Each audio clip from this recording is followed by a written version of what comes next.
kapayapaan araw-araw, iligtas sa kasalanan at idayon sa lahat ng kapahamakan. Samantalang aming pinananabitan sa dakitang araw ng pagpapahayag na tagapagligtas namin si Jesus Cristo. Sapagkat iyong kaharian at ang kapangyarihan at ang kapurihan magpakailanman. Amen. Panginoong Yesu Cristo, sinabi mo sa iyong mga apostol, kapayapaan ang iniiwan ko sa inyo, ang aking kapayapaan ang inibigay ko sa inyo. Tungayan mo ang aming pananampalataya at huwag ang aming mga pagkakasala. Pagkalooban mo kami ng kapayapaan at pagkakayos ayon sa iyong kalooban. Nabubuhay ka at nag-ahari magpaan sa walang hanggan. Amen. Ang kapayapaan ng Panginoon ay laging sumainyo. At sumayin. Mga kapatid, ibigayan po tayo ng kapayapaan at bawat kasa.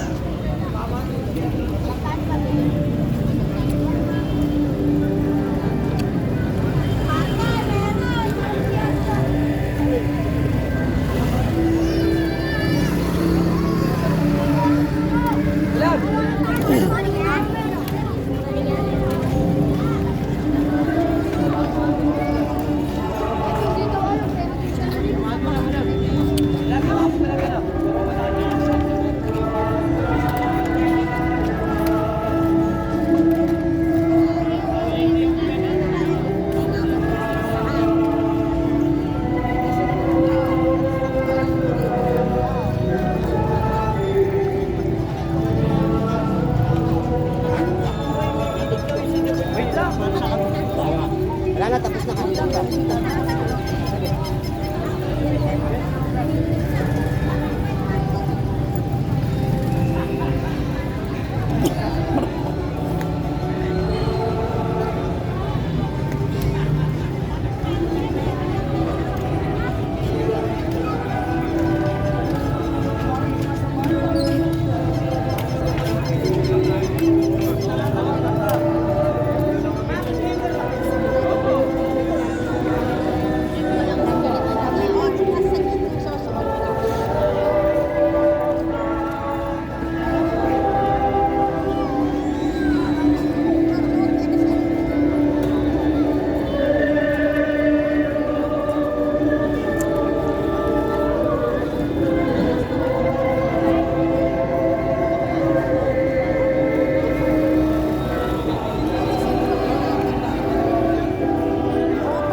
Ito ang bordero ng Diyos. Ito ang nag-aalis ng kasalanan ng sanlibutan. Kapalan ang mga inaaliyaan sa kanyang piging. Panginoon, hindi ako karapat-dapat na magpatuloy sa iyo. Ngunit isang salita mo lamang ay magaling na ako.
Tanggapin ko ang mahal, pinagkakataon mo kami ng pagkakataon na ako'y sa lupa ang ginagawa mo at ilalayo.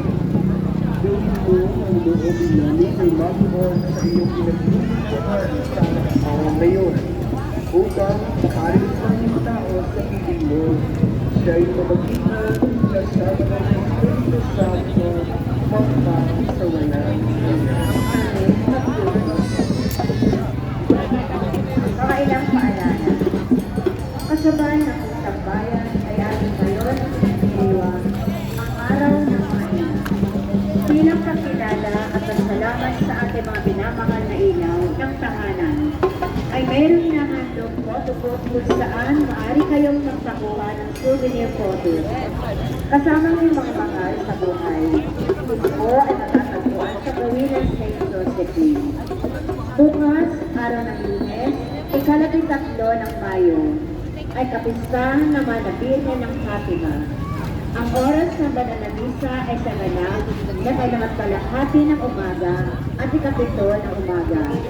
Sa hapon naman ay sa ganap na kailangan kalahati na susundan ng marinal na pensyon sa ganap ika-6 ng gabi. Sa darating na Miyerkules, ika-15 ng Mayo, ay ang araw ng pagpunita kay San Isidro Labrador. Ang banal na misa ay sa ganap ng 5:30 ng umaga at 7 ng umaga at 5:30 ng hapon. Para po sa kompletong detalye ng mga aktibidad at gawain, dito sa aming parok at Dambana Parokya, maaari po ninyo bisitahin ang ating Paris Facebook page at Maninaw. Maraming salamat po. Magandang hapon po sa inyo lahat.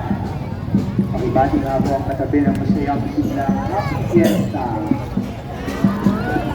Sa ngalan po ng ating pag-ises sa Dambana at Parokya San Agustin sa pangungunan po ng ating Puraparo po at Rector, Father Sampana, ng ating Pastor Catholic, pangungunan po Sister BN, ng Sister RC at ng ating Hermana Mayor 2024 PRD Tita Ami Tenko ay nais din natin pasalamatan ng mga parin na isa sa atin sa araw na ito. Kuning nga po na akbang-akba ang ating tema sa araw na ito. Pusong Agustino, pusong nagbabahagi at nakikibahagi.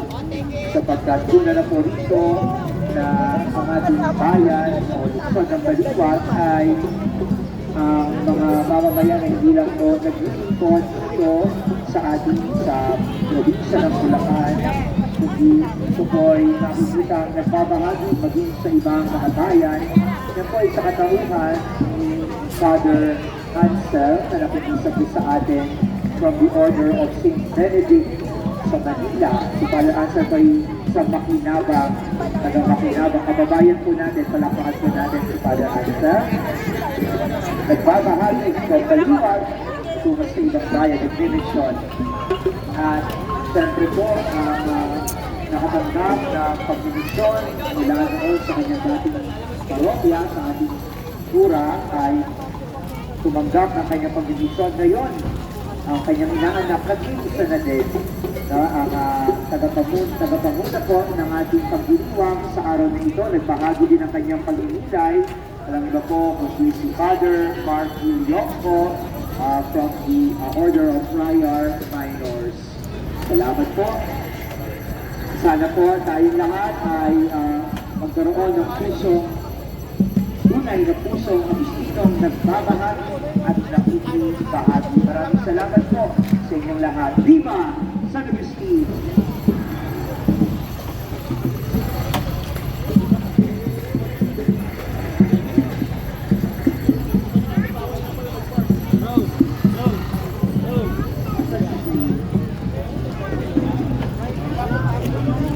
Sumayo ang Panginoon. At sumayin. Iyong na para sa marinal na pagbabasta. Pagpapala ng Diyos ay sumayo. Ang pagpapala ng Ama at ng Anak at ng Espiritu ng Diyos. Espiritu ng pag-ibig na ginawang sumali. At ang Espiritu ng Diyos, Espiritu ng kapayapaan na ginawang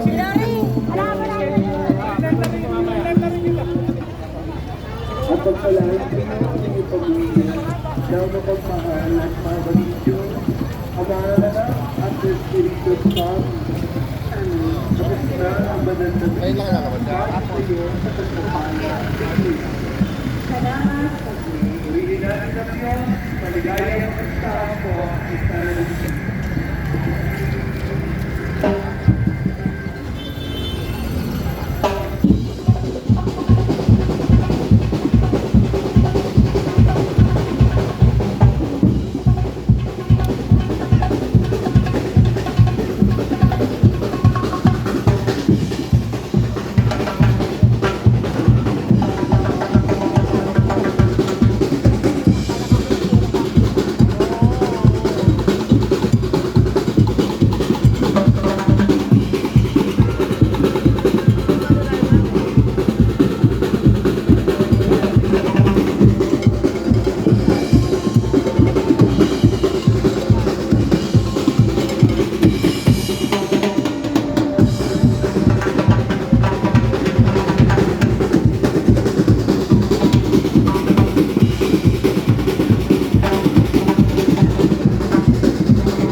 Joy Garcia, Angelica Rodriguez, Benji Rodriguez, Rita Calma and family, Fernando Paco Jr. and family, June and Abby Balacanila and family, Baltasar family, Arsenio Baltasar and family, Vincent Owen Baltasar and family, Caroline Vincent and family, Oil and Food Company,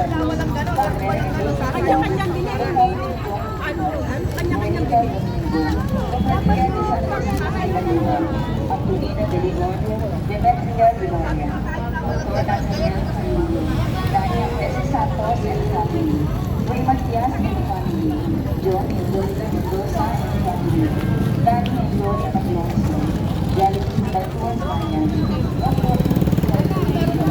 Carmela, and Oscar Barahadino, Ciro Estrella, Sergio and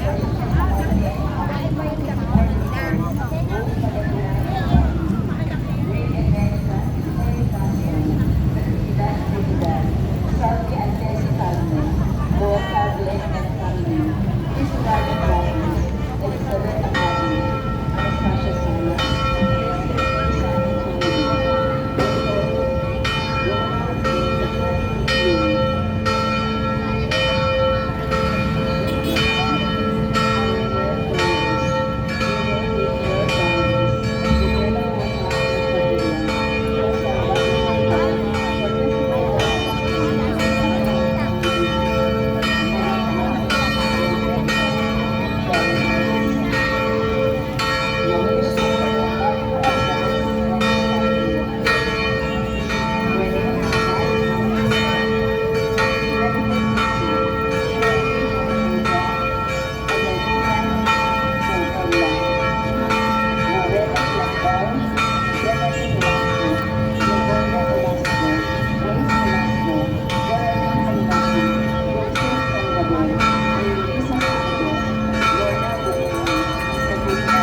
Gregoria Geraldine, Buenaventura, Elisberto, Aurora, Teresita Pugasari, Renato, Maria Rebecca, Dario, Aidan, Lucina, Antonio, Berlin, Aline, Deyosa, Alberto,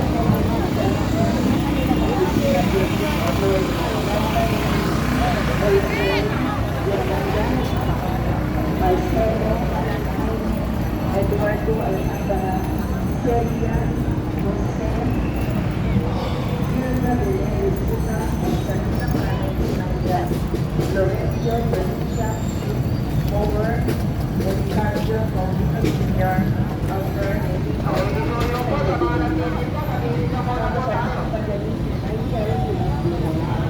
at masasalamat pa rin po ang sinagawang Parawan, Jumura, Maria Rebecca, Galvez, para po sa karangalan ni San Agustin, Attorney Christian Angel Natividad, Congresswoman Josefina Mancha and family, Joel, Lisbeth, Cristina Waisa Yatsko, Vivian Valencia and family, Benita Cruz and family, Eduardo Baptista and family, Reynaldo San Gabriel, Lupendoya Atula and family, Attorney Melissa Salomendo, Dumapon, Mr. Nadal Pascual, Rena Chuchi Pascual and family, Masbir Manutupo, Cesar and Cecil Tupo and family, Gina and Sunny, Derek Serrano and family, Gilbert Fernando Galiban, Luis Tito, Cardenas.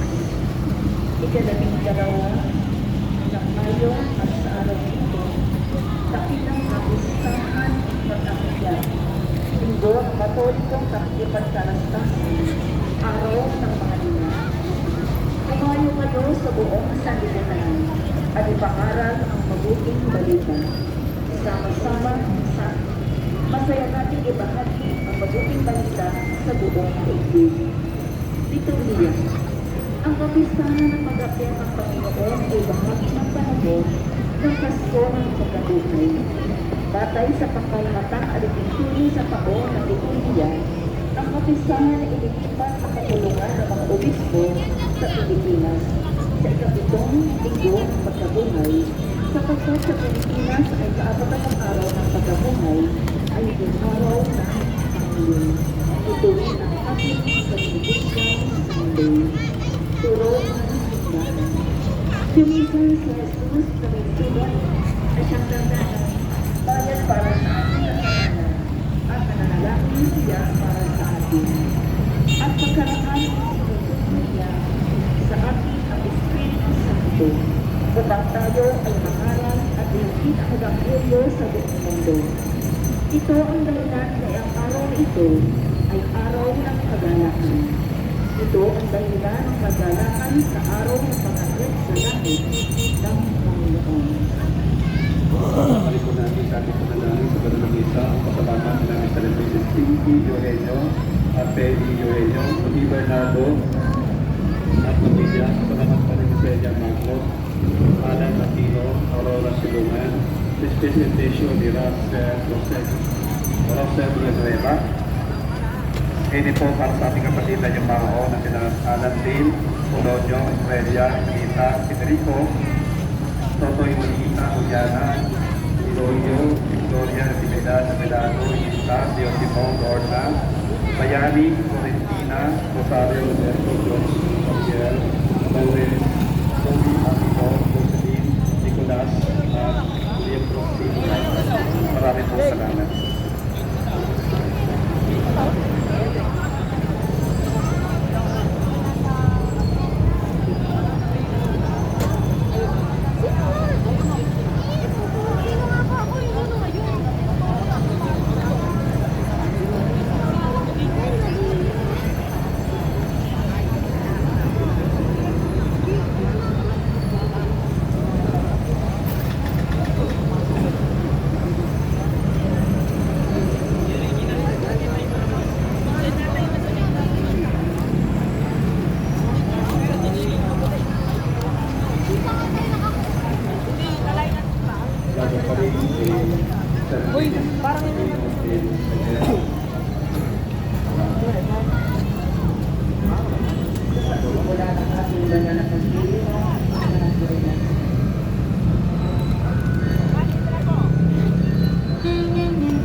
Pangalawa, ng anak, ng Espiritu Santo, sa para ng ating Panginoon.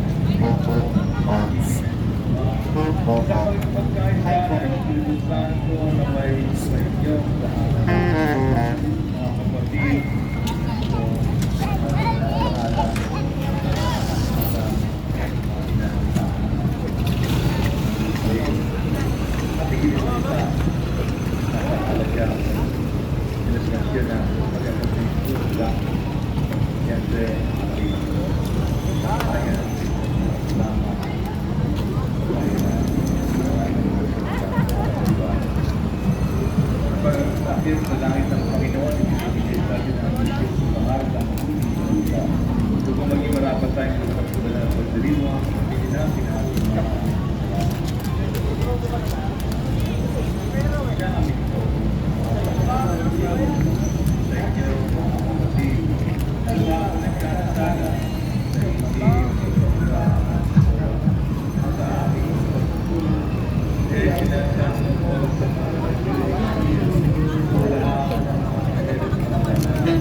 Naghahanap ako.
Manalangin tayo. Ama naming makapangyarihan, hindi mo kami magkaroon ng banal na kagalakan at sa pagdiwang ng may utang na loob. Sapagkat ang iyong anak na manunubos ay siyempre kapagandaan ng aming kanalahanan na kanyang pinanggalingan upang kami ang pagtulungan at kanyang binubuhan upang kami masagayan niya ang kanyang hirang at sinaling katawan bilang pinangitan kasama ng Espiritu Santo pagkasawalang hanggan. Sa unang bugnasan, sila sawaysay ang pag-akyat ni Jesus sa langit. Matapos iyak-iyakin sa mga alagad, ang kapangyarihang ibigay sa kanila sa pagbaba sa kanila ng Espiritu Santo. Ang salita ng Diyos mula sa mga gawa ng mga bahag ng Teopilo. Sinanay sa ito sa ating unang aklat ang lahat ng ginawa at itinuro ni Jesus buhat sa pasimula hanggang sa araw na siya ay mga umakyat sa langit. Bago siya umakyat, pinag-ubilinan niya sa pamamagitan ng Espiritu Santo ang mga apostol na kanyang hinihan. Pagkatapos ng kanyang pagkubagat, maraming ulit siyang napakita sa kanila. Sa gayon, napatunayan siya'y buhay. Napakita siya sa kanila sa loob ng 40 araw at nagturo tungkol sa paghahari ng Diyos. At samantalang siya'y kasama pa nila, kanyang pinagugulinan sila. Huwag muna kayong aalis sa Jerusalem. Hintayin niyo roon ang pinangako ng Ama na sinabi ko na sa inyo.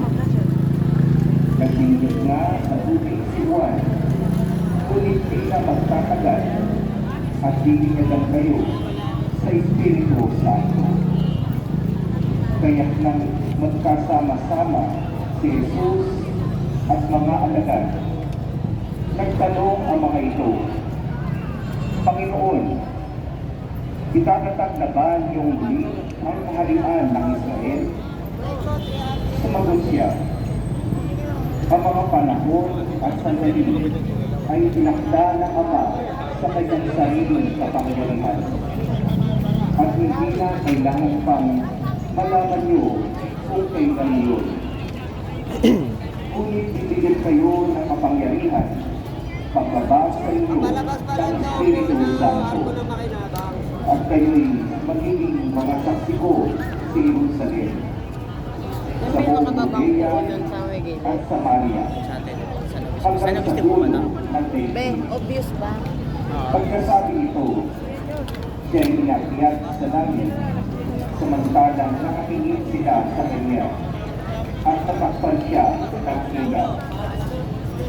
Habang sila'y nakatingin sa langit, dalawang lalaki ang biglang tumayo sa kanila. Mga taga-Galilea, sabi nila, bakit kayo narito nakatingala sa langit? Itong si Jesus na umakyat sa langit ay magbabalik tulad ng nakita niyong pag-akyat niya. Ang salita ng Diyos. Salamat sa Diyos. Habang umaakyat ang Diyos, ang tambuli tumutulo. Habang umaakyat ang Diyos, ang tambuli tumutulo. Magdiwang ang lahat ng mga nilikha. Kung nalupa kayong may awit at tuwa. Bilang papupuli sa Diyos na dakila. Ang Diyos na pupun, sa taas-taasan, ay dakilang hari dapat sa takutan. Siya'y nagahari sa sangkatauhan. Habang umaakyat ang Diyos, ang tambuli tumutulo. Umakyat sa trono ang Panginoong Diyos. Kapit ng tambuli, malakas ang tulog. Masayang sigawan ang ipinatuloy. Purihin ang Diyos, siya ay awitan. Awitan ang hari, siya ay kabutihan. Habang umaakyat ang Diyos, ang tambuli tumutulo. Ang Diyos siyang hari ng lahat ng bansa. Awitan purihin na mga nila. Masahan siya sa lahat ng bansa. Magmula sa tulong banal at nakila.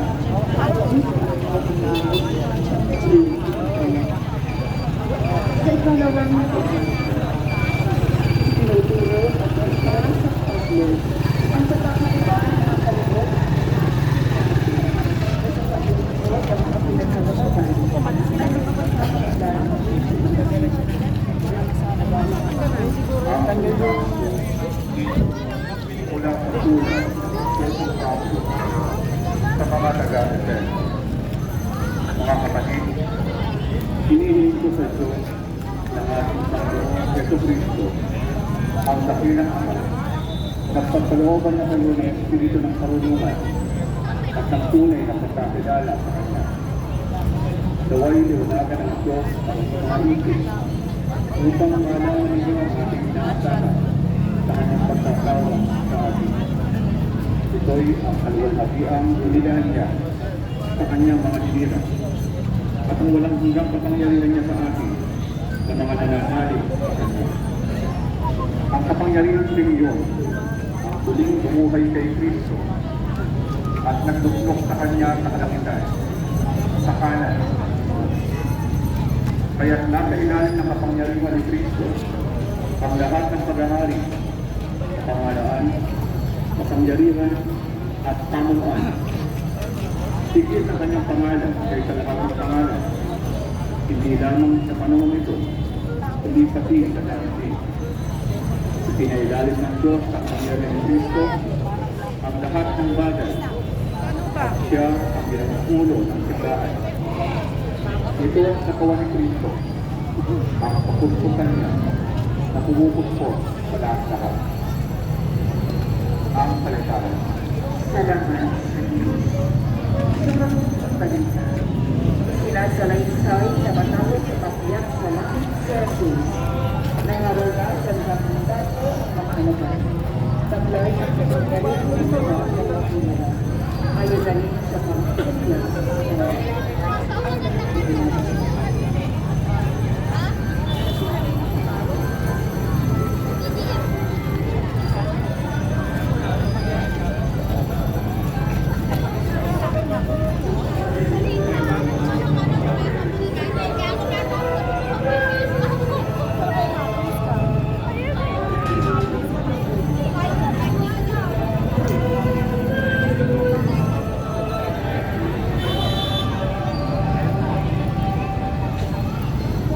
magturo kayo, palaging kasama ako.